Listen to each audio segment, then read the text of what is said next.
رجعنا من تحت. دلوقتي بقى هنبدأ حملة التنظيف. بس قبل ما نبدأ حملة التنظيف عايز أقول لكم أهلا بكم في يوم جديد، فيديو جديد، وإن شاء الله تكونوا بخير وأحسن حال.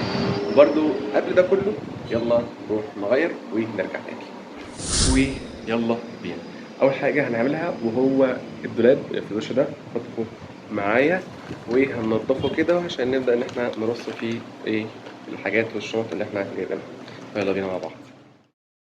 شلون كان الرسول عليه الصلاة والسلام في بيته؟ لما يسألون عائشة يقولها ما كان يصنع فيه، قد كما يكون أحدكم، ما يتعامل كالرسول اللي مؤيد بالوحي واللي كذا. احنا واحد ياخذ شهادة دكتوراه ولا يدرس بجامعة، لا تحاكيني ترى أنا الطلاب يقومون بشارعهم بشارة. لا أنت في الجامعة دكتور بس في البيت زوج، أنت في الوزارة وزير بس في البيت زوج. هذا هو الفصل يعني صفات الزوجية غير صفات مهارات الحياة الثانية. ولذلك الرسول عليه الصلاة والسلام يعني راح نمر إن شاء الله على بعض الأحداث. مهارات الزوج هل هي نفسها مهارات الحياة الثانية؟ الجواب لا. ممكن يكون واحد يكون ناجح في حياته العملية المهنية الأكاديمية لكن فاشل في حياته الزوجية. ليش؟ لأن ما أخذ مهارات زوجية. الرسول عليه الصلاة والسلام كان ينطي يعني من السنة مهارات، بس هذه مهارات زوجية خاصة بالزواج. وجبت هذه الرول هي خامة رابر كده شوية. دي ليه؟ عشان اقدر احطها في الارفف كده تمام، فتدي منظر حلو. هو ده كان اللون الوحيد اللي موجود فعشان كده ناخد مقاساتها بقى ونبدا ان احنا ناخد المقاس ونقصقص بقى. عائشة رضي الله عنها كانت تقول: وكان النبي صلى الله عليه وسلم في مهنة أهله، كان يساعد أمنا عائشة في تنظيف البيت 3 في 3.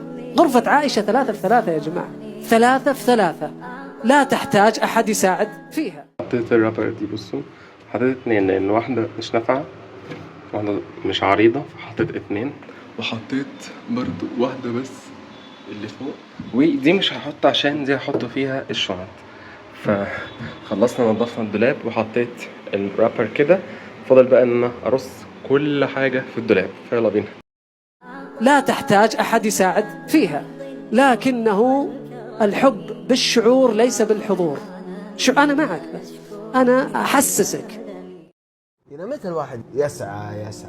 ليش أنا أسعى بالحياة؟ السعي ذكر في القرآن الكريم، القصد منه السعي للآخرة. حنا نسعى في الدنيا هذه ونعبد الله عشان نرتاح في الآخرة. هذه قاعدة الحياة أن كل شيء يسعى، وكلها سعي تمشي بالسعي. بمجرد ما يوقف القلب عن السعي أنت تموت. لو أخذناه بمعنى آخر أنه السعي للأهداف. إذا عندك شيء تبي توصل له عادي اسعى قد ما تقدر. في ناس تتعب تقول يا أخي أنا أسعى إلى متى عشان أحقق هدف لي إذا صار عمري 70 ما أدري أعيش ولا أموت. 59 سنة عشان تعيش 10 سنوات مرتاح. أنت تكلمت عن السعي بسوداوية تام، في ناس يخالفونك بشكل تام. فهذا اختبارك يا أخي، عادي اسعى. ناس تستمتع انها تسعى. انا من الناس اللي كذا. من يسعى يعينه الله. متى يعيش؟ يعني متى يقول خلاص بلاش سعي؟ لا تظن ان الدنيا تؤخذ بترف، الدنيا تؤخذ غلابة. لو تشوف واحد انه يقول لك ليه اسعى، وان ليس للانسان الا ما سعى، استثناء وبشرى، يعني الشيء اللي سعيت له راح تاخذه. يعني هذه كلمة في القرآن، يعني هذا كلام الله مش كلامي انا. لو ما كان عندك هدف سامي تسعى له او يكون لك شأن عظيم في هذه الدنيا، كيف راح تقضي وقتك؟ انا بريح دماغي. لازم انك تكافح. اغلب نفسك، اغلب هواك. انا ليش اتعب وبالنهاية ممكن اموت بكرة؟ تموت فجأة وانت في نص السعي ما اعرف.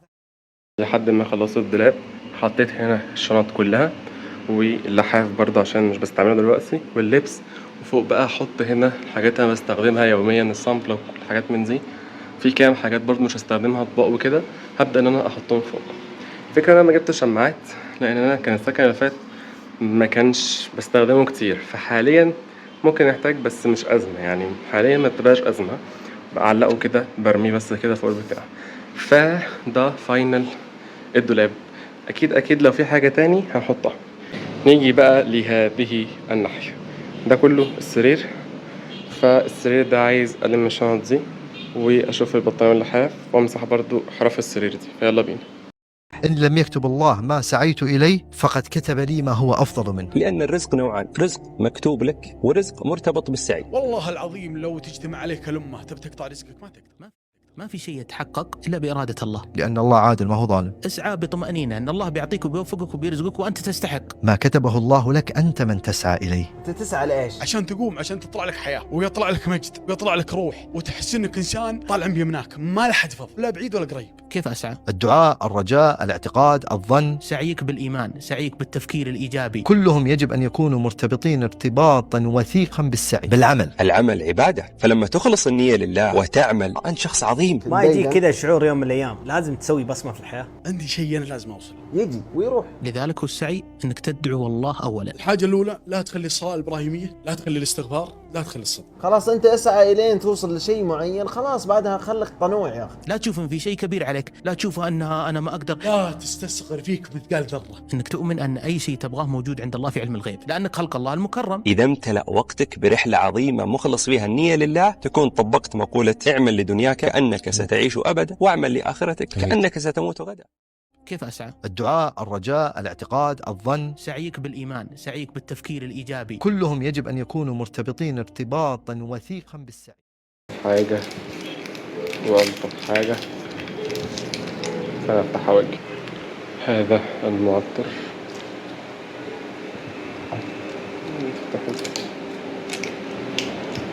ده يعتبر النهاية، وهذا المعطر يعتبر النهاية.